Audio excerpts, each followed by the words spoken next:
नमस्कार दोस्तों, मेरा नाम प्रकाश है और आप देख रहे हैं कहानियाँ। आज की जो कहानी है वो उत्तराखंड से रिलेटेड है।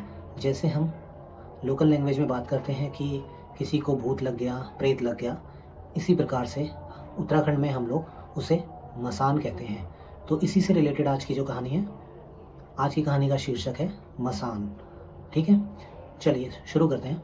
उत्तराखंड में मसान लगने की ना कोई एक विशिष्ट कहानी तो नहीं है, बल्कि एक सामान्य लोक मान्यता है जो कि परिवारों के अनुभव पर आधारित है। आपको एक उदाहरण कथा बता सकता हूँ मैं, एक जो उत्तराखंड के क्षेत्रों में अक्सर सुनाई जाती है। यह कथा बताती है कि कैसे एक पूरा परिवार मसान की चपेट में आ जाता है और उन्हें कैसी परेशानियां झेलनी पड़ती हैं। यह कहानी उत्तराखंड के छोटे से गांव सियाल खेत की है, जहां मोहन सिंह बिष्ट अपनी पत्नी, दो बेटों और बहू के साथ खुशी से रहते थे। मोहन सिंह का परिवार गांव के सबसे संपन्न और खुशहाल माना जाता था।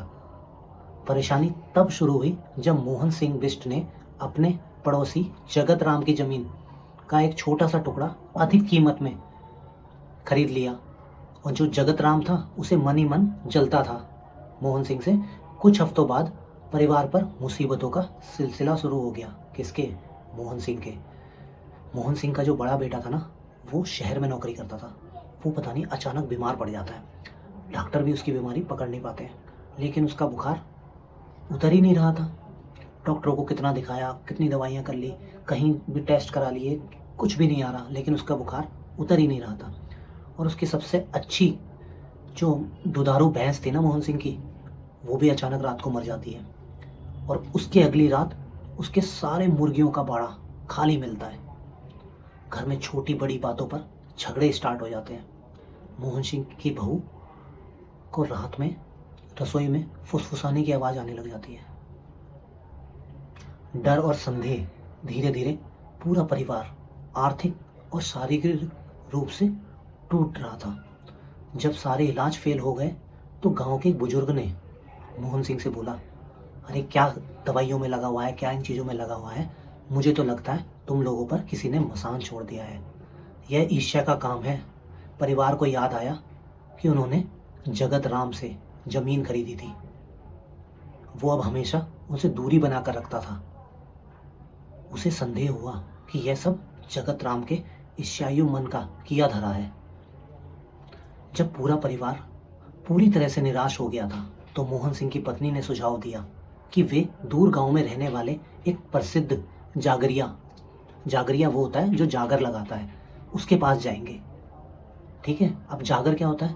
जागर जैसे हम लोग यहाँ दिल्ली में लोकल एरिया में जो पूजा पाठ करते हैं ना, तो ऐसे ही उत्तराखंड में क्या होता है, उस पूजा पाठ का नाम एक मतलब जो भूत भगाने की जो प्रक्रिया होती है, उसको वहाँ मतलब देवताओं को बुलाया जाता है उसमें पूजा पाठ करके। उस कंडीशन को कहते हैं हम जागर। तो उसको लगाने के लिए भी ना पर्टिकुलर लोग होते हैं, उनको कहते हैं हम जागरिया। ठीक है, तो यह एक साधारण सी बीमारी नहीं है। किसी ईर्ष्यालु व्यक्ति ने एक विदेशी मसान को तुम्हारे पीछे लगा दिया है। यह मसान तब तक शांत नहीं होगा जब तक तुम इसकी शांति के लिए विशेष पूजा नहीं करते। तो विशेष पूजा वही जो जागर होते हैं ना। जागरिया ने घर में एक बड़ी जागर देवता को बुलाने की जो प्रथा होती है उसका आयोजन किया। रात भर ढोल डमाऊ बजे। जो ढोल होता है, डमाऊ मतलब वो भी एक ढोल टाइप का ही होता है। और जागरिया ने विशेष मंत्रों से, उसमें एक मंत्रों का भी उच्चारण किया जाता है, पहाड़ी देवी देवताओं का आह्वान किया। जागर के दौरान जागरिया ने मोहन सिंह के घर पर मसान को भेजने वाले व्यक्ति का नाम तो नहीं बताया, लेकिन उसने मसान की ऊर्जा को घर की सीमा से बिल्कुल बाहर कर दिया और परिवार के भविष्य में सुरक्षा के लिए एक रक्षा धागा, जिसे रक्षा सूत्र भी दिया जाता है। शाम जागर के बाद ना मोहन सिंह के बेटे का स्वास्थ्य वो भी धीरे धीरे सुधरने लगा। घर के झगड़े भी शांत हो गए और फिर से खुशहाली लौटने लगी मोहन सिंह के घर में। परिवार को विश्वास हो गया कि उन पर आई विपत्ति मसान के कारण थी, जिसे जागर की शक्ति ने दूर कर दिया।